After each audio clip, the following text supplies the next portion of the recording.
Now, your forecast first, sponsored by Strong Law.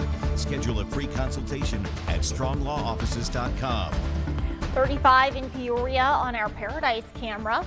Locally, we've been seeing some on and off bouts of heavier rainfall. Temperatures are still hovering right around freezing, but we are going to cool down through the day. And eventually we'll go from a rainy, wintry mix to snow. We'll give you more of the details on that coming up. We begin in the Tazewell County courtroom this afternoon. A guilty plea from the woman who struck and killed 2 people with her car while intoxicated last April. Stephanie Melgoza pleaded guilty to 4 charges, which include 2 counts of aggravated driving under the influence with death and 2 counts of aggravated reckless driving causing bodily harm. The prosecution dropped charges of cannabis possession, illegal transportation of alcohol, and failure to reduce speed. Melgoza originally pleaded not guilty last May. The charges are connected to a crash last April near Throttle Bar and Grill in East Peoria, which resulted in the deaths of Andrea Rosewicks of Avon, Ohio, and Paul Prowant of Seattle, Washington. Police reports detail partial limb amputations and full blunt force trauma to the victims.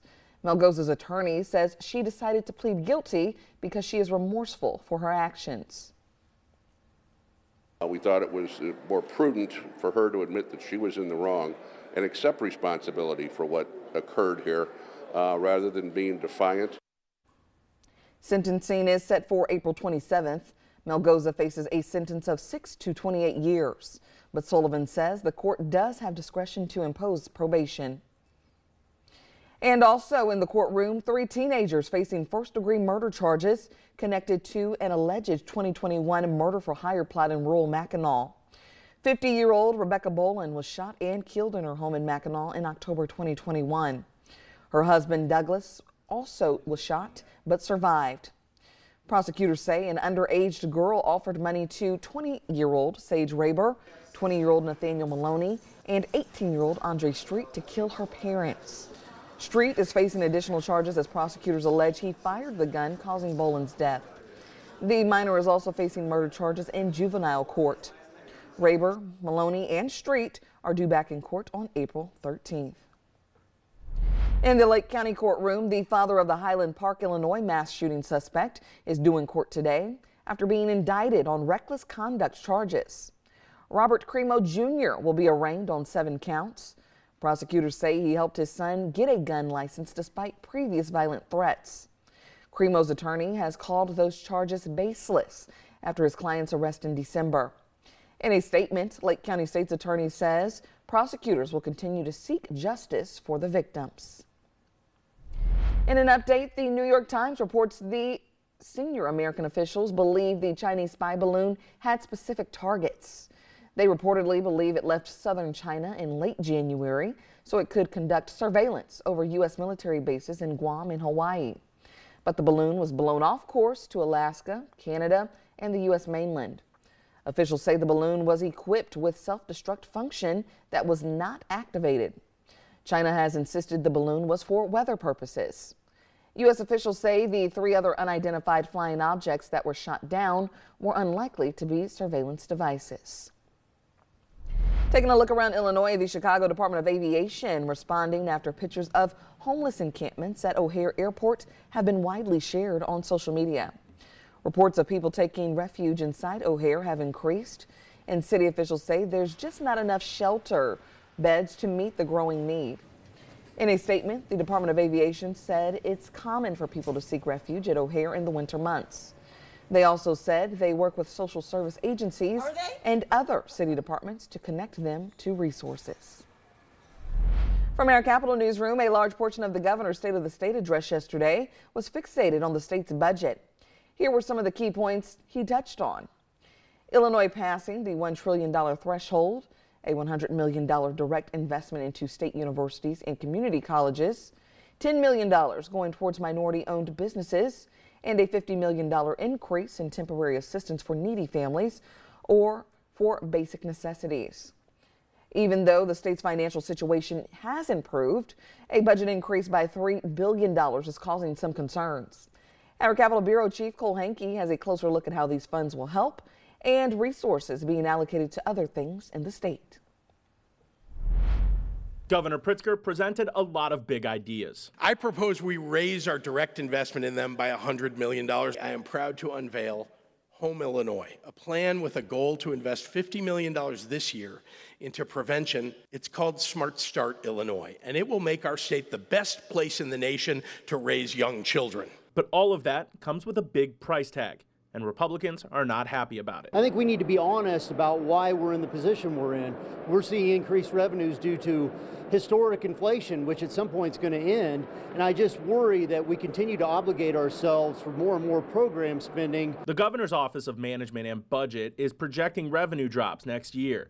Concerns about a recession even led some Democrats to call for a conservative approach to the budget this year.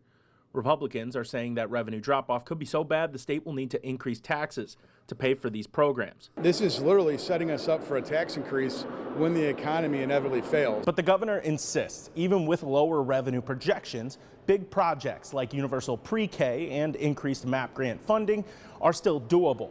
And some Democrats in the legislature agree. We've really held the line for many years, paying down debt, passing responsible budgets. It's time to really start investing in the state again. Ultimately, this was just the start of the budget-making process here in Springfield, but Democrats say it's a good one. Well, the process under our Constitution is the governor goes first, and he puts his budget proposal out there. I was pleased that once again he's proposing a balanced budget for the fourth year in a row. Reporting in Springfield, I'm Cole Hankey. And as mentioned, one of the key takeaways from the address was early childhood education. Governor Pritzker announcing his Smart Start Illinois plan. Smart Start is comprised of 4 elements: pre-K, child care, early intervention, and home visiting. If passed, the plan would increase the 2024 fiscal budget by millions of dollars. $75 million would be allocated to the Early Childhood Block Grant Program that would allow preschool access to every 3- and 4-year-old in Illinois. Another $100 million would go towards the Rebuild Illinois investment, getting rid of early childhood education deserts in Illinois. This will also provide more options for working families or families looking for work. And to promote Smart Start Illinois, Governor Pritzker will visit child care facilities, learning centers, and schools across the state over the coming days. This morning, the governor visited Springfield Early Learning Center.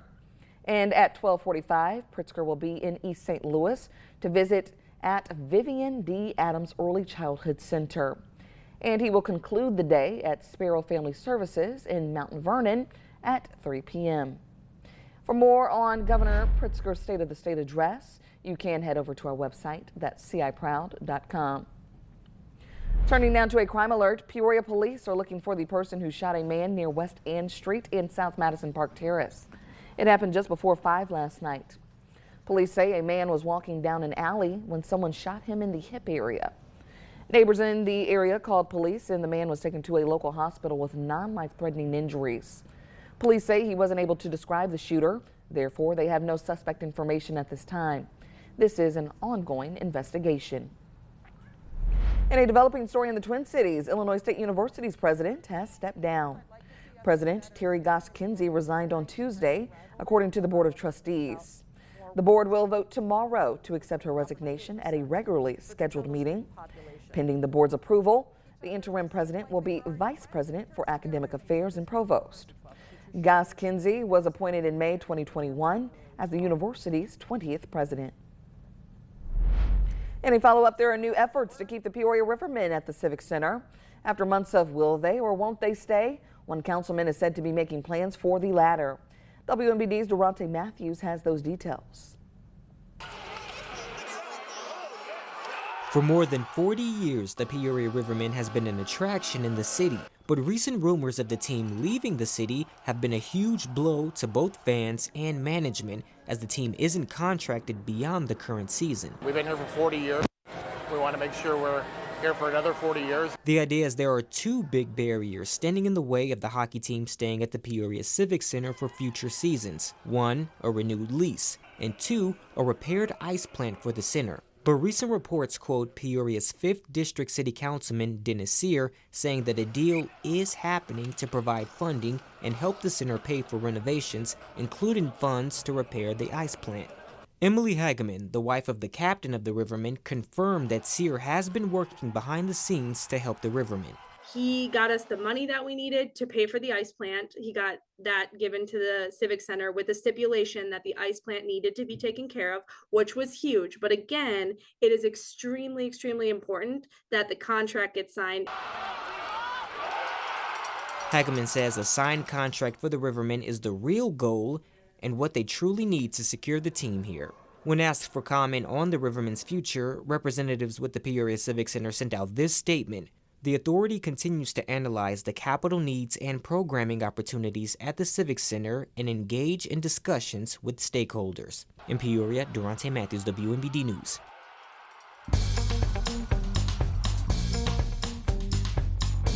And tonight on our sister station, WIZZ, you can watch our Honoring Black History Month special. We are showing you a collection of stories from right here in Central Illinois, showcasing achievements and positive change for communities. The special is airing tonight, starting at 9:30 p.m. over on WIZZ, and you can catch it again Sunday at 10:30 a.m. here on WMBD. Well, we've had a little bit of a wintry mix of rain and snow. I'll give you the details on how the rest of the day looks.